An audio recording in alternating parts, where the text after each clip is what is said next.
Le damos la bienvenida y comenzamos un nuevo episodio de esto que se llama La Ciudad en Cuestión. Hoy con un tema muy particular porque vamos a hablar de deporte, de fútbol y de un clásico que tiene la ciudad de Río Tercero desde casi los comienzos de la ciudad, como es el clásico 9 de julio Atlético. Ya vamos a ver cuál fue el proceso histórico que nos llevó a ese clásico, pero saludo a mi compañero Sergio Corauti. Bueno, buenas noches a todos.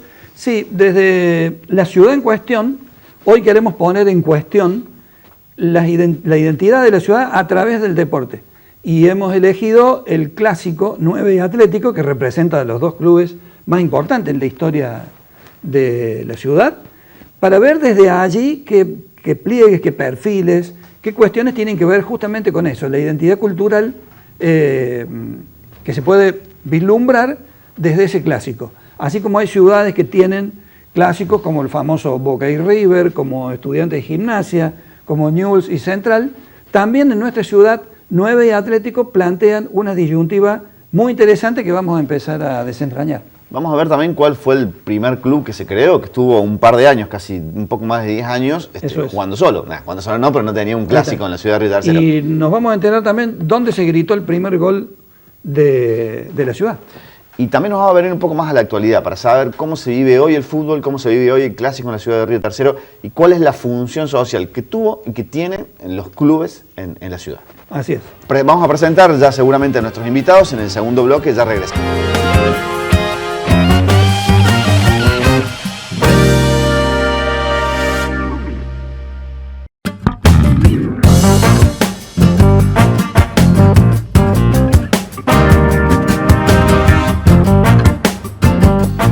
Comenzamos este segundo bloque de La Ciudad en Cuestión hablando sobre la identidad en Río Tercero alrededor de los dos clubes más grandes que tiene la ciudad. Así que ya recibimos a nuestro primer invitado, en este caso a Marcelo Calderón. Él es gestor deportivo y autor del libro llamado Nuestro Gen Dominante. Gracias por venir. No, buenas noches y un placer estar en el programa. Bueno, muchísimas gracias. Sí, todas las disputas deportivas, en este caso específico del fútbol, siempre implican puja de identidades, de formas de ser, a veces de tipo social. Creemos que en definitiva tensiones culturales, ¿no?, que se resuelven en el deporte. Sí.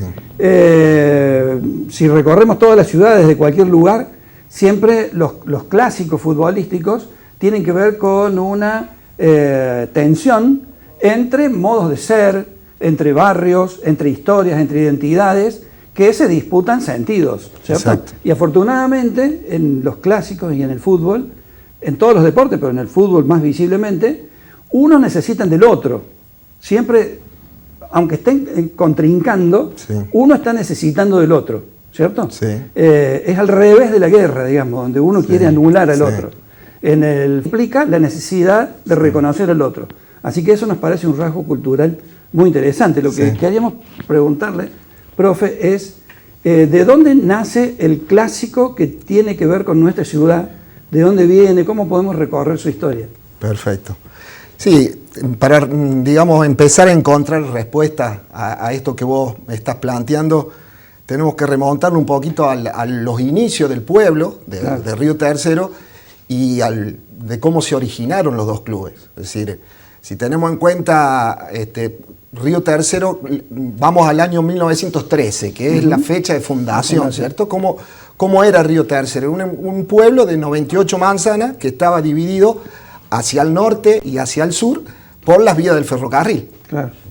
Entonces, la historia cuenta que en esos años, 1914, donde ya estaban los primeros pobladores, los primeros habitantes, los primeros jóvenes que intentaban hacer un deporte porque no había mucha actividad deportiva.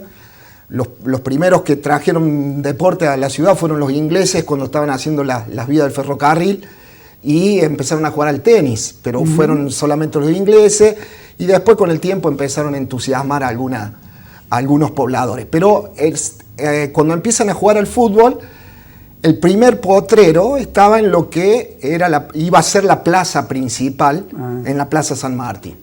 Ahí empezaron a jugar, dicen la historia, esto no hay...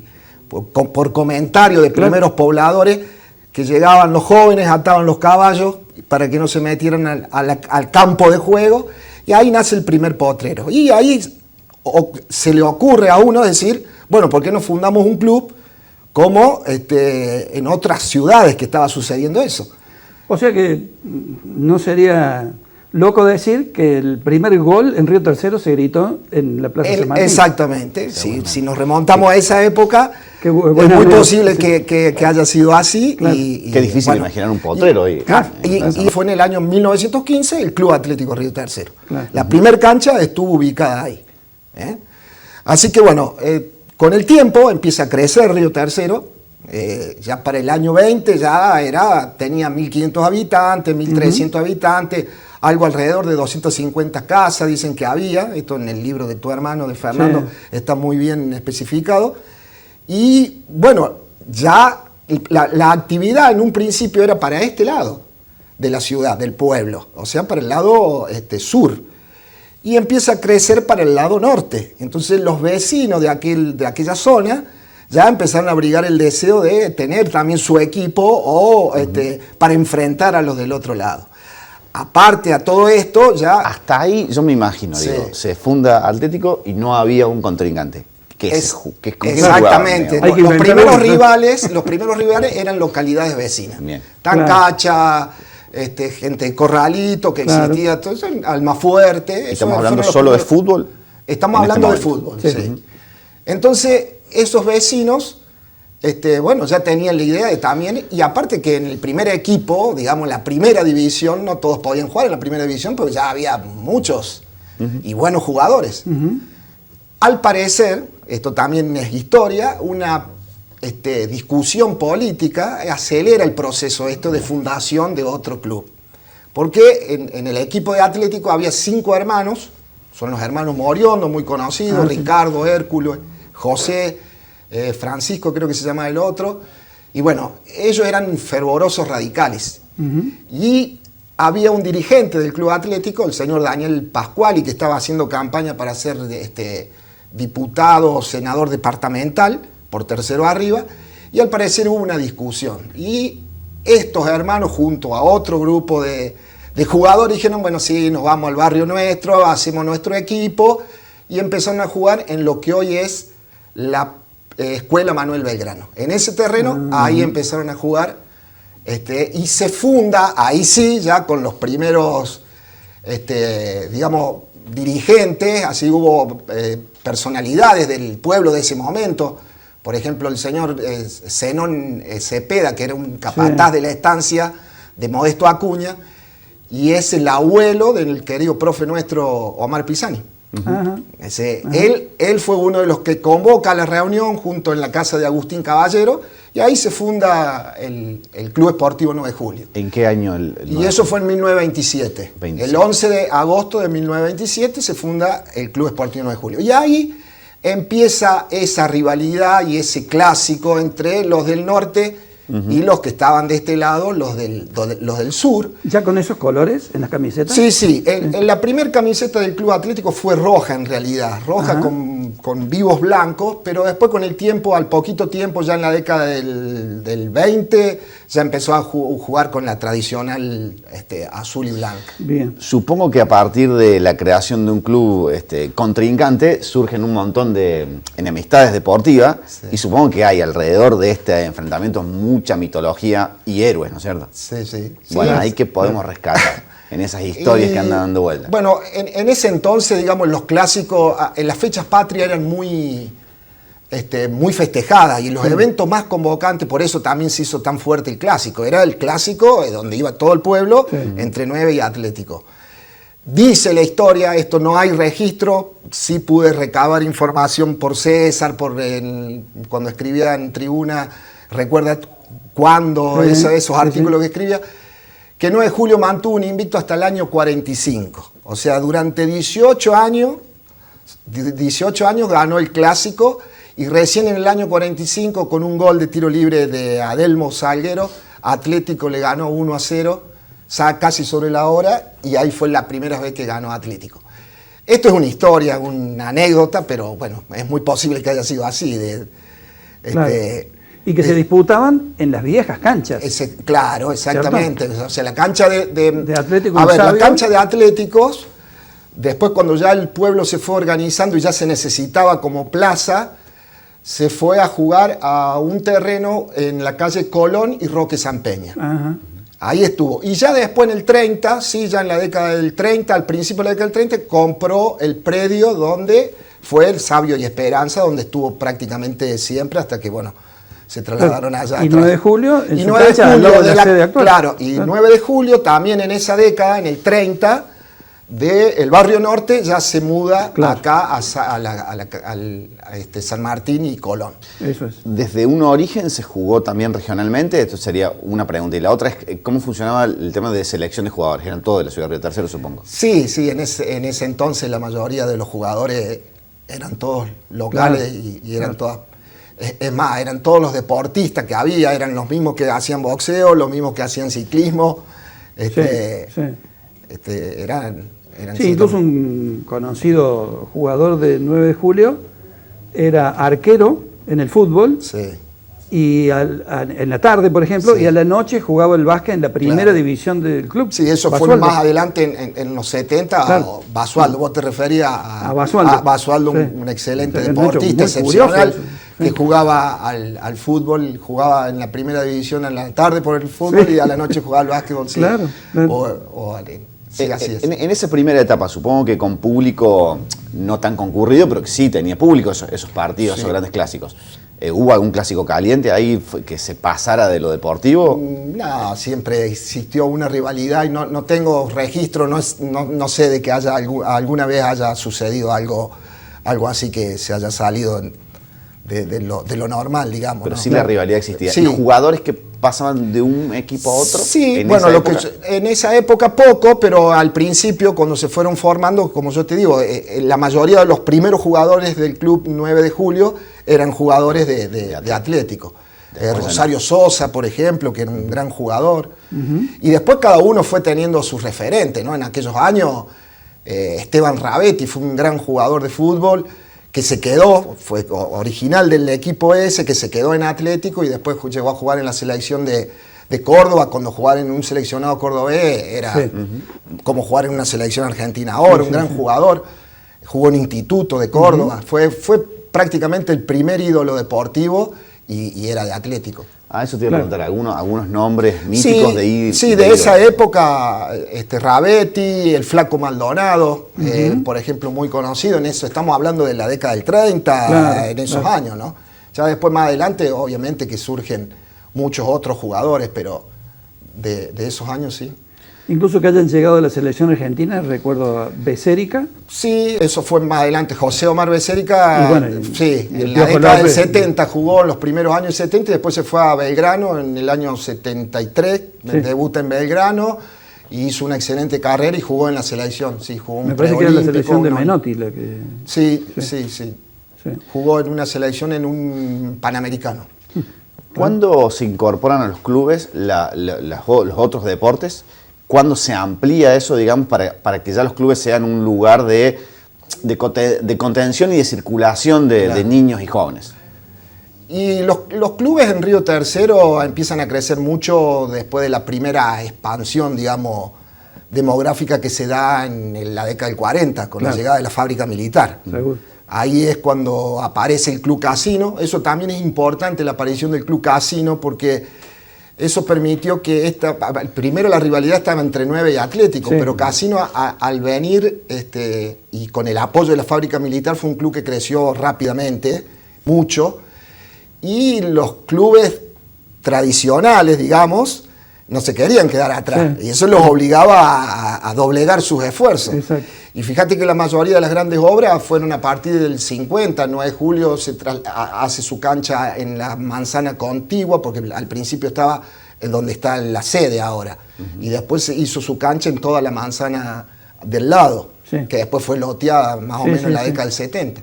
El Club Atlético fue un club que tuvo hasta pista de atletismo, tuvo cancha de tenis en la década del 50, pista de atletismo donde se hacían, de ciclismo, que se usaba como velódromo, fueron años, se hacía boxeo. Yo creo que la década del 50 y del 60 fueron muy importantes para el Club Atlético, para el Club 9 de Julio que estaba creciendo y después de los 70 en adelante ahí él como que agarró mayor poderío el Club 9 de Julio también. Claro. Lo que es decía que cada vos uno de- tiene su época, ¿no? Claro. Tuvo su etapa de gloria, si de quisiéramos. la importancia de Casino, me parece que a tal punto que en algún momento el clásico de básquet es 9 Casino. Cuando Claro, están en liga. claro, exactamente. En Atlético tuvo un básquetbol muy importante hasta el 60, parte de los 70. Yo después hizo muy fuerte 9 de julio, a partir cuando empiezan a jugar en los campeonatos de clubes de básquetbol argentino, Sí. previo a lo que fue la Liga Nacional. Claro. Ahí 9 de julio se hace fuerte, Casino también, y entonces la rivalidad en básquetbol empezó a ser entre 9 y Atlético. En fútbol siempre fue Atlético y 9 de Sí, julio. sí. Y Casino en ese, digamos, en ese armado de lo que se iba a construir, en lo que se iba a hacer Río Tercero después, viene como a ser el club más obrero, ¿no? Digo, porque viene detrás de la instalación de las grandes sí. fábricas Sí, y sí. desde otra zona Sí, de la ciudad de Río podría Tercero. ser, pero también era el club de los nuevos vecinos que le llamaban. Claro. Porque, no, digamos, con la llegada de nueva gente que empieza incluso el deporte. ¿Por qué es tan importante el deporte en Río Tercero? Porque esos nuevos pobladores que llegan a Río Tercero en la década esa, no solamente vienen trabajadores a fábricas, sino que vienen médicos, profesionales, comerciantes. Sí, migraciones internas del país. Utilizan el deporte como un medio para tener un sentido de pertenencia en la ciudad. Exactamente. Y sociabilizar, porque no existía otra cosa más que hacer deporte. Entonces, si vos buscas una explicación, decís, ¿por qué es tan importante el deporte en la ciudad? Y ahí está, esos vecinos de los que venimos nosotros, digamos, porque mis padres, algunos padres de ustedes que han llegado en esa época, y utilizaron el deporte como una forma de tener un sentido de pertenencia en la ciudad y empezar a sociabilizar un poco. De integración. De integración, exactamente. ¿Crees que eso todavía está vigente, ese poder de integración del deporte y de los clubes? Sí, después también en los 80 sucedió y sí, pero bueno, ahora hay más alternativas y otras cosas. En esa época no había tanto, pero indudablemente que el deporte en Río Tercero sigue siendo fuerte, digamos, como un agente integrador importante, ¿no? Así es. Bueno, te agradecemos muchísimo el por aporte. Nos vamos a invitar a los televidentes interesados en el tema. Marcelo, en el libro que recién nombramos, sobre el gen riotercerense, trabaja muy bien todo esto que fuimos desgranando aquí. Nuestro gen dominante. Nuestro gen dominante. Eso es. Y además, toda esta historia que vincula, digamos, al deporte con la ciudad. Así que para los interesados, los invitamos a explorar allí porque es muy interesante. Y hay un video que queremos compartir con Sí. los televidentes que tiene que ver con una historia así muy Claro, más que nada con la pasión futbolística. Nos llamó muchísimo la atención la historia de un hombre de 82 años con Alzheimer que prácticamente no reconoce a su familia, pero sí recuerda las formaciones de su querido Quilmes en la provincia de Buenos Aires. Vemos el video como para entender de qué hablamos cuando hablamos de la pasión por el fútbol.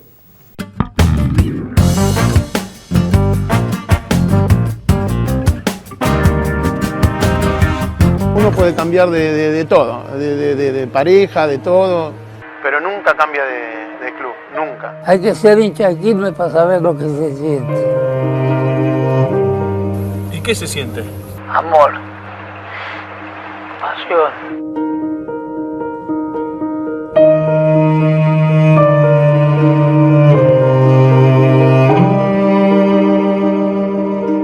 Marcelo, ¿qué significa Quilmes para tu familia? Nuestras vidas Quilmes es muy importante. Yo vivía acá en la provincia de Buenos Aires, en la localidad de Longchamps, y me mudé a Mar del Plata el 27 de diciembre del 2008, y desde ese momento mi papá no vino más a la cancha. Nosotros veníamos siempre, tanto de local como de visitante, seguíamos a Quilmes, y a partir de ese momento, al no tener en qué transportarse, no dejó de venir. ¿Cómo fue la reacción de tu papá al entrar a la cancha después de 14 años? Y la reacción fue, no sé si llamarla inesperada o sorprendente. Me pegó muy fuerte porque cuando entra y ve el campo de juego, el estadio, abre sus brazos y se lleva las manos al corazón. Cabe destacar que mi papá padece Alzheimer y no reconoce muchas veces ni a nosotros, ni a mis hermanos, ni a mí, ni a mi mamá. Y de Quilmes se acuerda de todo. De todo. Te dice formaciones completas, se acuerda de todo. Favali de Dacha y Paga. Méndez, Cosillate y Baldovino. Cantatore, Gallo, Palaja, Santiago y Santos. Es re loco porque no reconoce a la familia muchas veces, no reconoce su casa, pero sí a Quilmes. ¿Cómo no reconoce su casa? No, él a veces, te diría que prácticamente todos los días se quiere ir a su casa. Le dice a mi mamá llama a Lidia y le dice, Lidia, ¿cuándo nos vamos? ¿A dónde? A casa. Y está en su casa.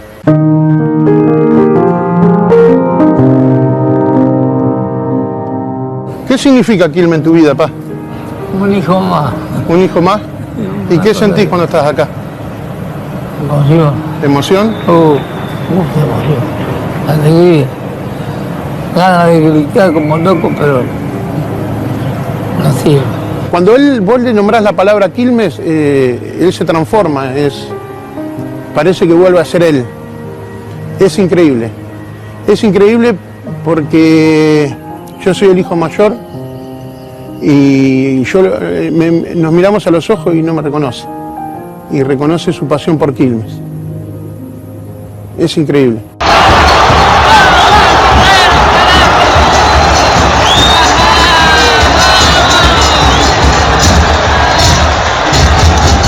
Marcelo, ¿cuántos años hace que tu papá está así? Debe ser alrededor de, calculo yo, 7 años. Lo que pasa es que esta enfermedad, al ser progresiva, como que se va agudizando y ya ahora prácticamente es como que ya no reconoce a nadie. Lo trajeron mi hermana Jessica y mi hermano Emanuel. Antes de entrar se acercó Pavone antes de que empiece el partido y le regaló una camiseta que se ven en el video. En el entretiempo lo nombraron, la gente lo aplaudió, corrió a su nombre. ¿Todo bien? Acá te traigo un regalito. La camiseta.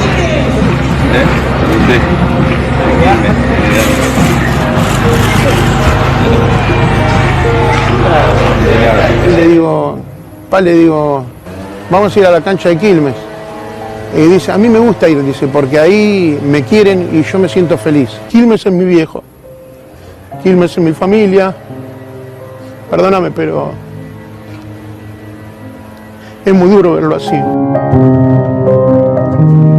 Yo lo que trato de transmitir sobre todo a los chicos, que valoren a los viejos, que los valoren mientras los tienen bien, porque después, el día que no están o que pasa algo así, es muy duro y no hay forma de volver el tiempo atrás, no hay forma de rebobinar. Entonces la vida es hoy y hay que valorarlos hoy. Es como que Quilmes me devolvió a mi papá, esos momentos que compartíamos con mi papá. Esa es la sensación que yo tengo. ¿Y vos crees que esos momentos sean eternos?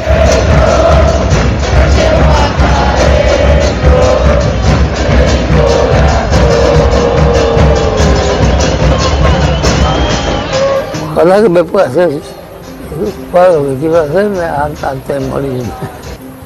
Sí, porque fue difícil. Imposible.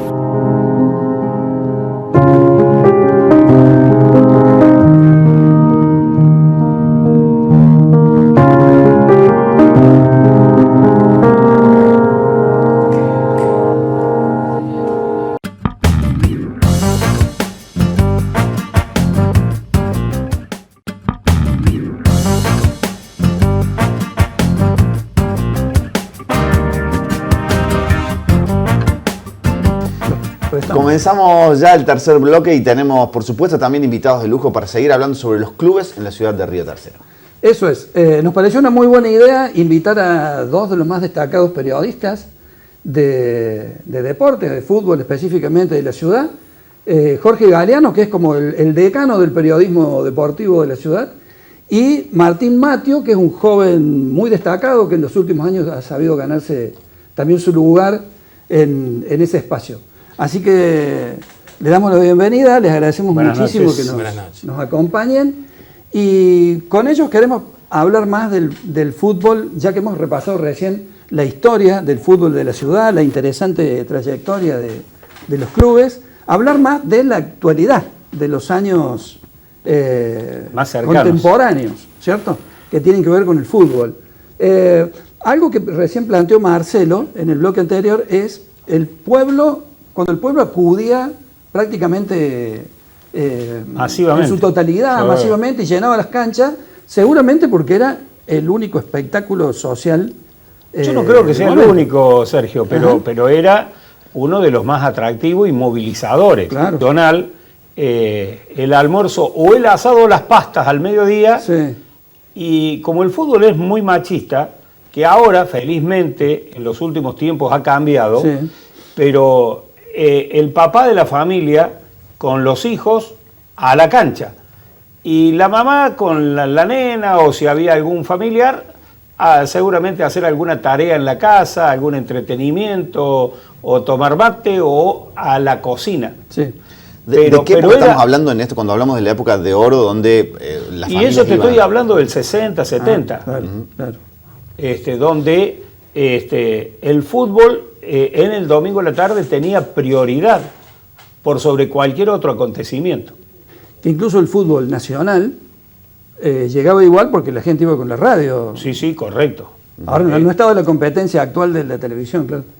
Pero entonces era muy, muy popular el Claro, fútbol. claro. Y como competencia del fútbol, los cines.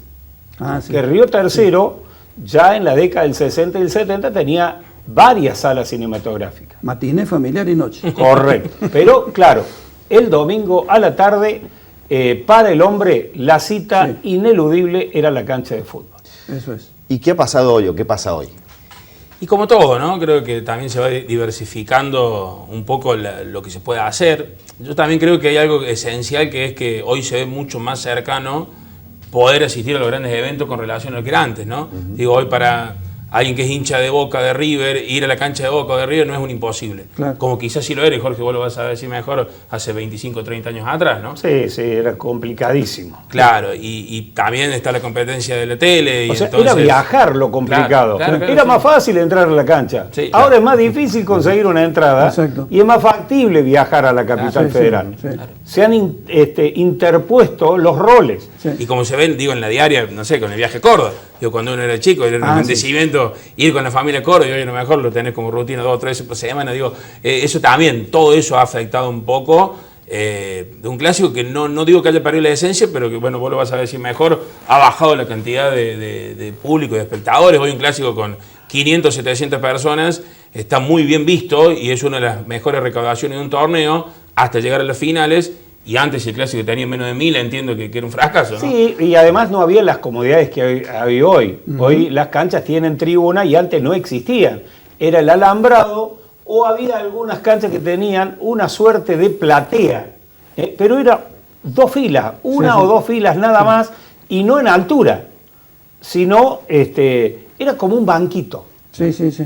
nada más. Sospecho, Pero, y la gente agarrada Del alambre, del alambrado. era típico. Sí. sospecho que lo que ha pasado ahí es un proceso más que tiene que ver con lo cultural y el cambio de consumos. Porque También, también sí. pasó en los 90 que mucha gente se hizo hincha de equipos de Buenos Aires, ni siquiera de Córdoba, ni hablar de Río Tercero. Claro. Y ya más cerca en el tiempo, directamente hay mucha gente que ve fútbol europeo. Sí, Punto. sí, sí. Ya hoy los chicos son más hinchas de el Bayern Múnich, del Manchester United, Sí, sí, sí. del Barcelona, La globalización del o fútbol. el Real Madrid, que de incluso los equipos de Buenos Aires, ¿no? Sí. ¿Y qué fa- Incluso Córdoba, digo, perdón, Sí, sí. los clubes de Córdoba han sufrido eso del mismo interior cordobés, ¿no? Digo, hoy, me parece en Río Tercero es más fácil encontrar hincha de Boca, de River, o como decir un club extranjero que de Belgrano, de Talleres, ¿no? Digo, ha afectado Sí. esto de la globalización claramente a los clubes locales. En el interior, vos eras hincha de Belgrano, de Talleres, Sí. cuando te ibas a estudiar a la universidad. Claro. Ahí empezaban a conseguir los hinchas, los simpatizantes del interior, familiarizarse con los clubes de Córdoba capital. Si no antes, en el interior, no era que no interesaba, pero preguntábamos el resultado, cómo salió Talleres, cómo salió Belgrano, pero la idea era ser de un club de la capital federal. Lo que a grandes rasgos parece como increíble. Digo, parece increíble que a las personas que gusten el fútbol sean hinchas de, no sé, el Barcelona y el Real Madrid y no vayan a ver por ahí a vecinos que, no vecinos unidos, digo, a vecinos que están jugando el fútbol y que también compiten. La pregunta es qué ha pasado ahí en el medio, además del proceso cultural, y cómo se revierte si es que hay una Sí, posibilidad. yo creo que también ha tenido mucho que ver las decisiones que en algún caso han tomado dirigentes, ¿no? Porque digo, por ahí antes, te comento, como vos Jorge lo has vivido, buena parte del plantel de primera de Atlético de 9 eran jugadores locales, con la llegada de algún jugador foráneo, refuerzo. Y hoy es muy común ver en nuestra liga equipos donde la excepción es el jugador del pueblo, digamos, ¿no? Armado con una estructura de jugadores, refuerzos, pagos, que me parece también ha quitado un poco el hecho de que la familia vaya a ver a ese pibe. De hecho, en reserva suele haber una buena cantidad de papas que están en los partidos y después no se nota mucho el salto con la cantidad de espectadores en primera. Digamos, van, ven la reserva, se quedan viendo la primera, pero no es que llegue mucho más hincha nuevo a ver la primera, ¿no? Lleva un poco más de gente en la reserva que en los... No, yo creo que no. No sé si más gente, pero digo, me parece que a ver la familia va a ver al conocido. Va a ver al conocido, digo, va a ver O sea, a la reserva no va el público, van los familiares de los jugadores. Pero sí el fútbol infantil puede ser. Al fútbol infantil van los familiares. Por eso. El fútbol infantil en muchos clubes es el sustento para el fútbol mayor. Sí. Yo siempre Porque cuento... se cobra una entrada, porque los chicos pagan la cuota y porque además, por la gran cantidad de actividad que hay los sábados con el fútbol infantil, se mueve mucho más el buffet. Sí. Algunos analistas dicen, o allegados a los clubes, yo he escuchado que dicen muchas veces que hay un gran movimiento de fútbol infantil, ¿cierto? Chicos, obviamente, de la misma ciudad, pero cuando llega la época de los 14, 15, 16, ya sea porque se empiezan a interesar en otras cosas, o un poquito más grandes cuando van a estudiar a Córdoba, se corta eso y a las primeras divisiones les cuesta... Claro. Y porque no aparecen los espacios en la primera, Claro, tampoco. Digo, claro. no han hecho los dirigentes, me parece, el esfuerzo para darle ese lugar al jugador producto de las divisiones inferiores. Porque cuesta, digo, obviamente que el que juega bien llega. Y ha habido casos acá en nuestra liga, hemos tenido de aquellos que han hecho el caminito completo. Pero siempre cuesta un poco más. Ante la duda, traes un jugador de Córdoba o un jugador más grande, que por ahí puede ser de la ciudad que venga a otro club, y tapas ese pibe que por ahí el proceso de llegar al primero le lleva 10, 15 o 20 partidos. Hay muchos ejemplos de eso, porque evidentemente el club juega con su jugador hecho en la institución 7, 8, 10 años. Claro. Y entonces los que vienen debajo no encuentran lugar, encuentran un techo a sus posibilidades y dejan la actividad o se van a otro club o se van a hacer alguna otra cosa. Yo sí me pongo un ejemplo. Atlético Río Tercero había ganado un título en primera en 2006 y lo vuelve a ganar en 2019, que son 13 años, pero 2 campeonatos por año, son más de 20 campeonatos sin ser campeón para Atlético, la racha más grande de la historia en cantidad de campeonatos. Y uno esperaba una fiesta ese día porque, digo, va a explotar el centenario, encima se la gana el 9 de julio la final, y no fue así. Cuando uno entraba a ver el equipo, vio en Atlético que por la urgencia de ser campeón trajo mucho refuerzo, 2 jugadores o 3 nada más que son de la esencia del club, y el resto eran jugadores que vinieron a reforzar. Y entonces, después lo charlaba con algunos dirigentes de Atlético y ellos aceptaban eso, ¿no? Digo, por ahí la falta de sentido de pertenencia que ese equipo tuvo. De hecho, hoy vos ves la foto y te quedan creo que 2 en el plantel actual, o 3. Creo que eso también juega lo suyo. Mira, ¿no? qué fuerte esto de la identidad y quiero... La primera pregunta que quería hacer era si esto sucede en todos los equipos de Río Tercero o eso solamente en los más grandes. No, en todos. En todos. Sí. En todos. Por ahí no solo puede de Río ser Tercero, de toda la liga. Y no de nuestra. Es patrimonio de todas las ligas del fútbol del interior. Si buscando los 4 clubes de Río Tercero, entiendo que Vecinos puede ser una excepción, ¿no? Que es más el que tiene jugadores propios en primera. Hoy si uno repasa el plantel actual, ¿no? Sí, desde hace... Bueno, es una idiosincrasia del club. No le importa ser campeón. No digo que no aspire, pero si sale campeón mejor y si no sale campeón no pasa nada. Está bien, porque privilegia al otro. Claro. Volviendo al tema anterior, vos cuando hablas con cualquier hincha de Atlético, no se le cae la boca la vuelta de 1995. Y cuando vos repasás el plantel del 95 eran todos jugadores locales y de Atlético. Entonces, para ellos es, si bien a los 2 se lo ganaron a los 9, lo disfrutan mucho más que el del 95 y es como la bandera histórica, ¿no? Volviendo al tema que planteábamos inicialmente de las identidades, ¿ustedes notan que hay como una identidad o un perfil distintivo, digamos, 9 y Atlético, que se pueda notar en sus hinchas, cuando se cargan, en el clima futbolero típico? ¿Alguna cosa que distinga un club y otro? Bueno, digo, esto viene también desde hace muchos años, un poco lo que traía Marcelo Calderón hace un rato, ¿no? Había una disputa que la gente simpatizante de 9 de julio no pasaba ni por la vereda de Atlético. Y al revés, era una provocación. No, para nada. compartir una reunión, no bajo ningún aspecto, salvo que fuera una fiesta familiar y que no quedaba otra. Claro, claro. Pero si no, donde hoy se puede compartir un asado entre amigos y no importa si vos sos de uno o de otro lado. Hace unos cuantos años atrás esto estaba absolutamente vedado. Mirá qué curioso. Vamos a tratar de profundizar y dilucidar estas cuestiones del clásico 9 de Atlético. Deben tener un montón de anécdotas para contar. Seguro. Pero eso va a ser en el siguiente bloque, porque hay un Claro, porque justamente testimonio. sobre estas cosas, de cómo alguien se hizo hincha y qué significa un club, he ido a un hincha de cada club que nos cuente un poquito eso, y vamos a ver el primer video de Mónica Hernandorena, que formó parte de la comisión de Atlético y nos cuenta eso.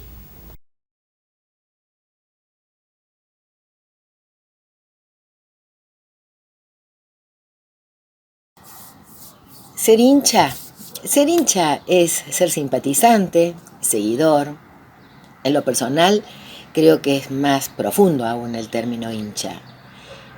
Creo que tiene que ver con las emociones, básicamente con la pasión, especialmente cuando hablamos de fútbol o cuando hablamos de un equipo como el que estamos hablando hoy, del Club Atlético Río Tercero. Ser hincha es un sentimiento de pertenencia que tiene un poder inconmensurable, en donde se ponen en juego todas las emociones. ¿Desde cuándo soy hincha? Yo debo decir que mi historia está vinculada al Club Atlético. Cada domingo de mi niñez y adolescencia fueron compartidos en cada cancha que Atlético jugaba. Iba acompañada de mis abuelas, que si tengo que hablar de grandes hinchas, y que ya casi diría que hasta rayaban el fanatismo, tengo que nombrar a mi abuela, nona Delia Barbuy, y a la nona Paca, Aida Hernandorena. Recuerdo cómo colaboraban para que sus hijos pudieran jugar cada domingo. Se habré visto kilómetros de vendas enredadas y luego enrolladas para que sus hijos fueran a jugar. Las sogas, las camisetas colgando, los shorts, las medias, era todo un ritual cada domingo. Mi familia es parte de Atlético. Jugaban mi tío Pinino, el Muchi, el tío Nino y mi papá, el Titi Hernandorena, que además también jugó al básquet. ¿Cómo no ser hincha, no? Si el viejo ponía todo en el club. Hace poco, amigos y jugadores, simpatizantes, tomaron una iniciativa para que la tribuna principal llevara el nombre de Héctor Hernandorena y Claudia Hernandorena. No les puedo explicar cómo salieron a flor de piel todas las emociones en ese momento. Y allí es donde te das cuenta, ¿no? Esto de la pasión, del amor, del sentimiento hacia el club, que no se pierde nunca. Lo que se vivió, lo que se transitó, lo que me dejó el club, fue hermoso. Tengo hermosos recuerdos de mi vida, de la vida de mi familia, y hoy le digo gracias al Club Atlético por todo lo recordado, lo vivido. Gracias de corazón, acá los guardo.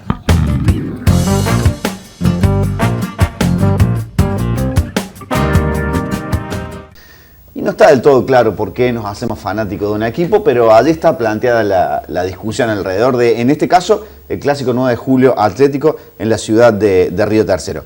Y vamos a tratar en este bloque de dilucidar con nuestros invitados qué hay detrás del fanatismo y del clásico, digamos. ¿Qué cosa se juega detrás de un clásico y qué cosas se ha jugado a lo largo de la historia en la ciudad de Río Tercero? Y muchas veces se dice que se salve el año cuando un equipo no viene bien y bueno, de última le gana el clásico rival, ¿no? El tema es que también se ha repetido mucho el 9 Atlético. Antes jugaban 2 veces por año y entonces tenía como una especie de esencia propia. Era un único partido casi con seguridad en la cancha de Atlético y uno en cancha 9 por el tema de las recaudaciones y la necesidad de que por ahí se recauden fondos y al jugar el clásico siempre un poco más de público, como mínimo son 4 por año. Y eso le ha ido quitando un poquito, me parece, esa aura de especial, ¿no? De único. Bueno, yo me voy a ir un poquito más atrás de Martín y acercándome un poco a lo que comentaba Marcelo. Es cierto, había un solo campeonato y jugabas ida y vuelta. Sí. El campeonato era como en la vieja usanza, eran todos contra todos y el que sumaba más puntos era el campeón. Pero además se agregaban y dos acontecimientos muy importantes en la fiesta que cada uno celebraba su aniversario. El 25 de mayo se jugaba en Atlético y el 9 de julio, aunque la fundación de 9 de julio no dista precisamente de ese mes, sino en agosto, el 11 de agosto, como decía Marcelo. Claro. Pero ahí me parece que también tiene que ver las otras motivaciones. ¿Cuántas disciplinas deportivas se practicaban antes en Río Tercero? Sí. ¿Y cuántas se practican ahora? Entonces se va diversificando todo. ¿Y cuántos entretenimientos? Yo te estoy hablando de la década del 60, principio del 70, recién aparecía la televisión, claro, y había incipientes televisores en Río Tercero. Sí. Entonces, no había o acaparaba la atención. Los chicos jugaban en el campito. Sí. No existen más los campitos. Sí. Antes los chicos llegaban a los clubes simplemente para que los moldearan, los pulieran. Ahora los chicos no juegan ni en su casa, ni en el campito del frente, ni a la vuelta, sino que llegan al club y en el club tienen que aprender todo. Por eso los chicos hoy no saltan la tapia, no suben, no trepan los árboles. Hay una enorme dificultad psicomotriz en la niñez, precisamente porque no está la travesura del campito. Sí. Qué importante esto de lo social alrededor del deporte y del fútbol. Pero volviendo al clásico, quería preguntarles cuál ha sido el clásico que más heroicamente ha ganado Atlético 9 de julio, que ustedes se acuerden o que les haya contado, digamos. Porque viste que hay partidos que son memorables, claro, digamos. Sí, yo no, hay muchos, o sea, creo que no hay uno en particular de cada lado. Sí, no hubo, a ver, en los últimos 20 años por lo menos. Eso que cuando vos le ganás al tradicional rival, claro, le ganás al tradicional rival y sos campeón, bueno, eso un poco lo que marcaba recién en Sí, se dio eso, ¿no? Digo, hemos tenido, después de la final del 95, recién en 2016, 21 años, una final que gana 9 de julio en la cancha de Atlético, y en 2019 vuelve a repetirse una final. Digo, en los últimos años hemos tenido dos finales entre sí, entre 9 y Atlético, que por ahí, si bien no fueron esos partidos cerrados, porque en ambos casos las series se resolvieron para un lado en una vez y para otro en otro, más tranquilas, ¿no? Pero digo, por ahí son las dos finales las que uno más recuerda, ¿no? Y socialmente, esos clásicos no tuvieron demasiada trascendencia, porque el festejo en la cancha y muy poquito fuera. Antes eran grandes caravanas. ¿Seguro? Y fundamentalmente había que pasar al frente de la sede del rival para burlarse, para chicanearlo, y hasta había hechos que impactaban en la ciudad, como escrituras o roturas incluso de vidrios.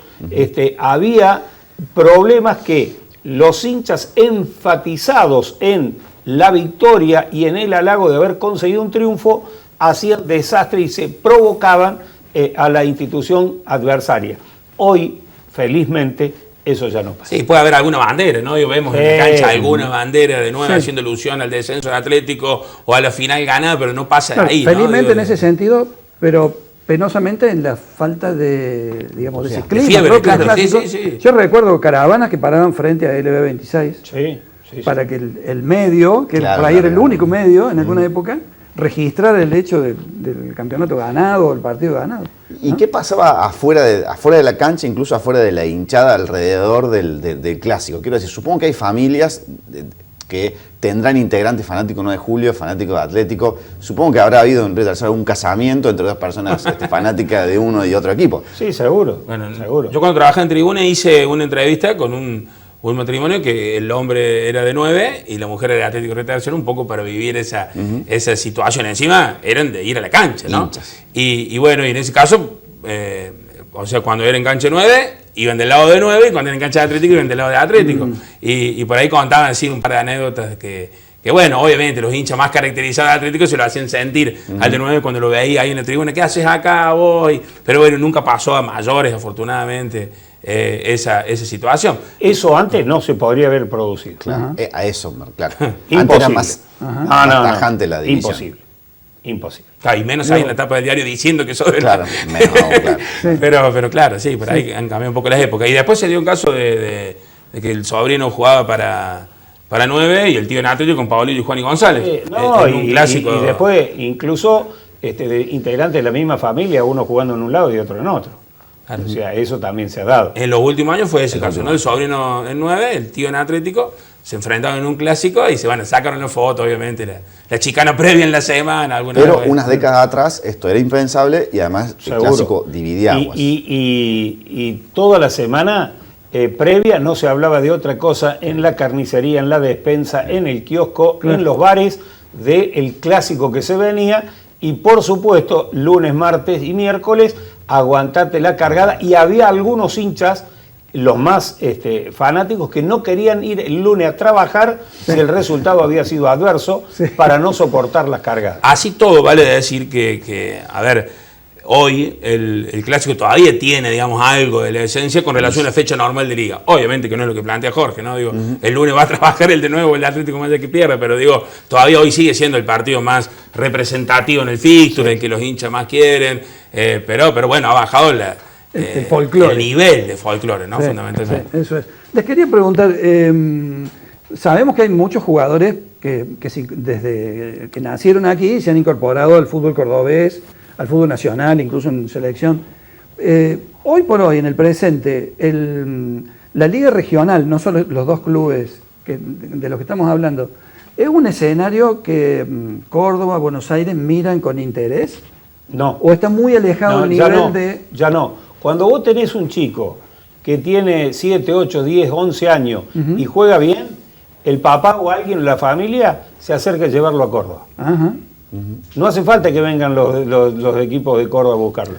Ya lo van llevando. Y entonces lo van agendando, lo van teniendo o no en cuenta. Y lo que sí suelen aparecer en los clubes grandes de Buenos Aires, mandan representantes a recorrer la provincia de Córdoba, a captar a algún jugador, pero también todos de edad muy temprana. Tampoco clubes cada vez de el Córdoba reclutamiento se hace más temprano, ¿no? Sí. ¿Clubes de Córdoba que pongan el ojo tampoco?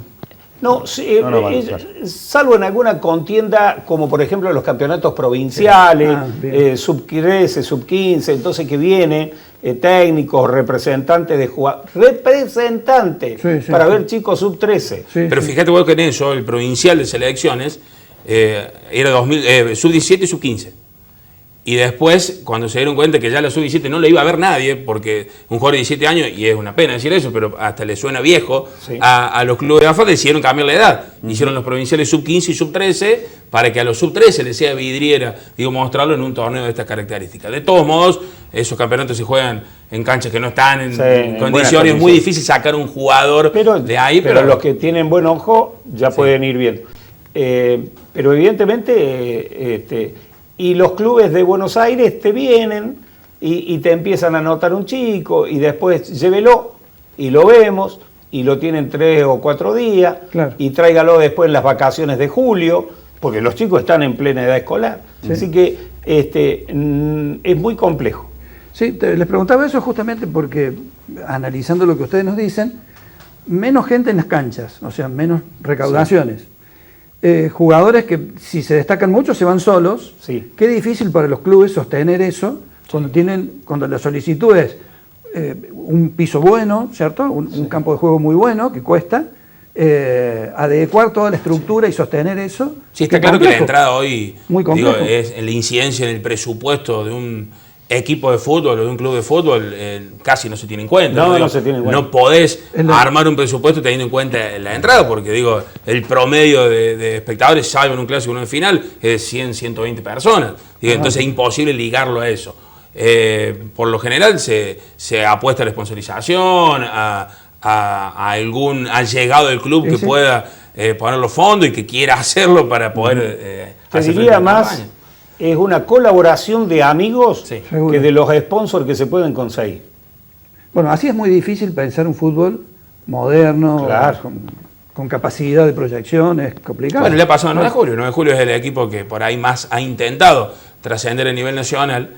Ha ganado, de hecho, el torneo del Interior 2006 y las 3 temporadas que estuvo en la categoría inmediata superior, que por entonces era el Argentino B, se la vio en figurita, ¿no? La dirigencia para poder bancarse hasta que perdió la categoría porque era inviable económicamente sostenerlo. Ese fue un hecho sorprendente, 9 de julio, campeón 2006 del torneo federal.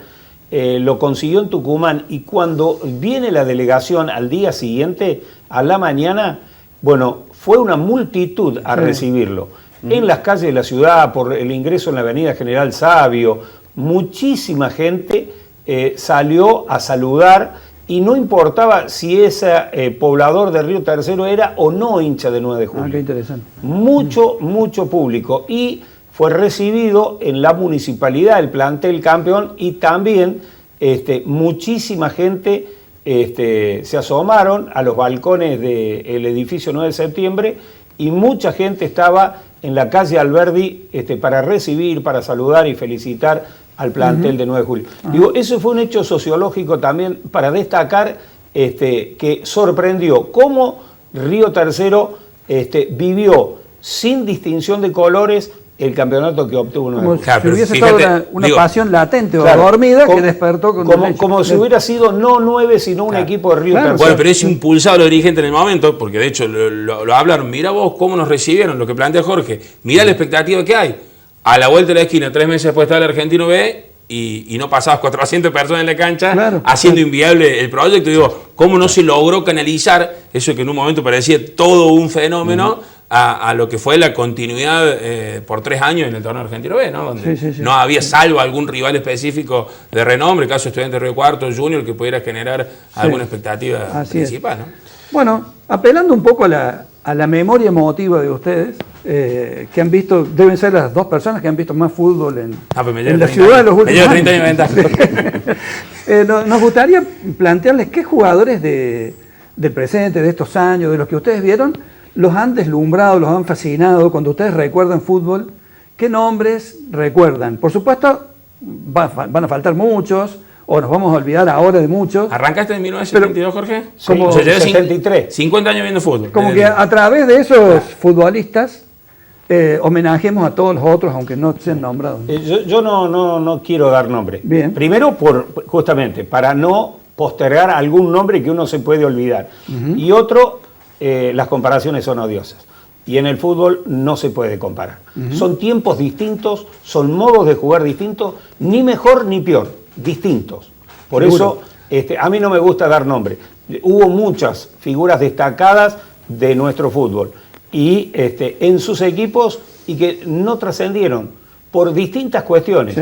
Algunas por propia personalidad, otras porque no les interesaba, pero digo, lo que sabemos los riotercerenses, con orgullo y lo lucimos, los futboleros, es que tuvimos un jugador que jugó 2 mundiales, que es el Piojo López. El Piojo López. Como el gran abanderado. Y hoy por hoy nos enorgullecemos que también de esta liga, Nahuel Molina, el chico de Embalse, esté jugando en la selección argentina y estoy absolutamente seguro que si no tiene algún inconveniente físico, está citado, es el marcador de punta derecho titular de nuestra selección. Es todo un orgullo. Digo, en ellos quiero sintetizar el nombre de todos los que de allí para abajo no jugaron mundiales, pero que tuvieron en competencias internacionales, nacionales o provinciales, o incluso algunos que no pasaron de jugar liga, pero que fueron magníficos jugadores, porque especialmente hasta los años 80 no era fácil jugar este tipo de torneos extraliga, donde los clubes más poderosos marcaban superioridad sobre los equipos de nuestra liga. Yo en mi caso hice un poco el trabajo, porque insisto, hace 20 años que estoy en esto, pero venir con un equipo de los últimos 20 años iba a ser falta de respeto a los 50 años previos de fútbol, ¿no? Lo que sí, consulté a 5 dirigentes, llegados, hinchas de 9, de Atlético, que han estado en distintos momentos de la historia. Digo, bueno, armame un equipo vos y decime qué. Y bueno, y hay nombres que coinciden en todos, ¿no? Digo, el 9 de julio. Bochín Rosales como arquero coincide, Guillermo Quiroga coincide, Walter Reina, Rodi Salinas están, Sergio Lazo estuvo en los 5 equipos que me armaron, Víctor del Quique Villalón, digo Leo Gómez, como para nombrar a algunos que bueno, llamó la atención de que en los 5 equipos que me pasaban estaban, ¿no? Y por el lado de Atlético Río Tercero, lo tengo anotado acá para no olvidarme, el compinche Pizarro, seguramente lo has visto, Jorge, el Leo Bergoglio, Coronel, Rincones, estaban también y Craco, estaban en todos los equipos que me pasaron los 5 esos son todos muy modernos, claro. digamos, Claro, dentro. claro. Pero por ejemplo, no nos nombró a Mario Arce. Mario Arce. Entonces, no podemos comparar. Sería una falta de respeto al deportista hacer esto. Por eso yo no lo comparto. Por todos los que quedan afuera. Sí, Claro. por eso no Después de la no lo época más comparto. atrás se nombró del zurdo. Aparte, cada Rivero. hincha tiene sus, Seguro. Sí, claro. tiene sus jugadores.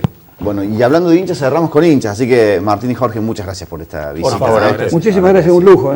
Muchísimas gracias. Bueno, ahora vamos con un hincha del 9 de julio, ¿no es cierto? Eso es, con un hincha que nos va a contar lo mismo. ¿Por qué se hizo hincha y qué significa el club para él?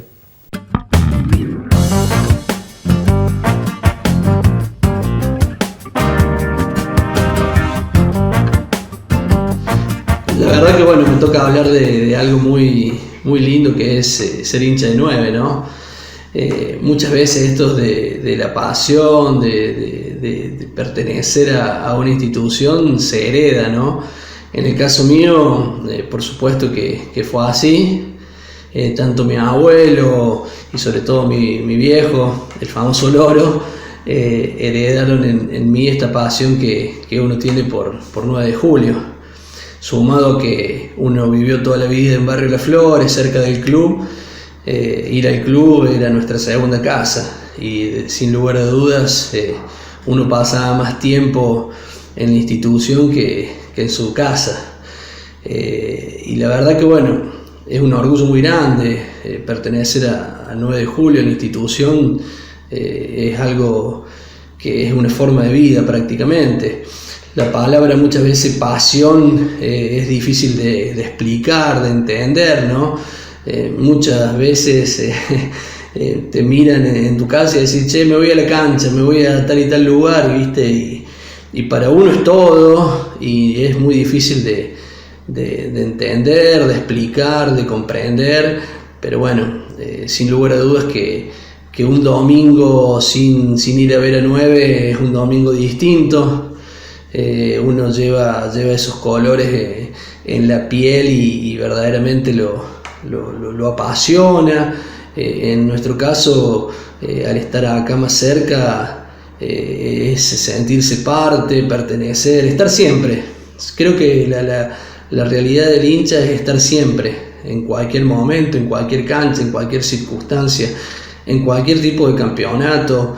Eso es lo que por ahí apasiona esto de ser hincha de una institución como Sportivo 9 de Julio, ¿no? Sin lugar a dudas que uno ha escuchado hablar de mucha gente que pasó por el club, que ha hecho cosas increíbles, que seguramente podrían estar hablando de lo que es la pasión por 9 de julio. Y bueno, de alguna manera uno aporta su granito de arena en esto para explicar algo que es muy muy difícil, ¿no? El hincha, y lo hablo en general, pero en el caso de 9 es el sentido de pertenencia, el querer estar, el querer participar, el querer opinar, el estar en las buenas, el sufrir cuando te va mal, el estar feliz cuando las cosas salen bien.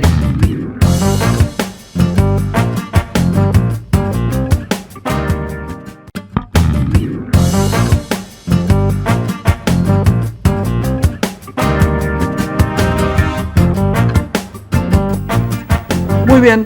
Bien, así hemos llegado entonces al final del programa, en este caso buceando, rastreando la cuestión de la identidad de la ciudad, las identidades de la ciudad, a través del deporte y específicamente del clásico entre 9 de julio y Atlético. Hemos descubierto a través del relato de nuestros invitados, por ejemplo, de una rivalidad con mucha tensión en épocas pasadas.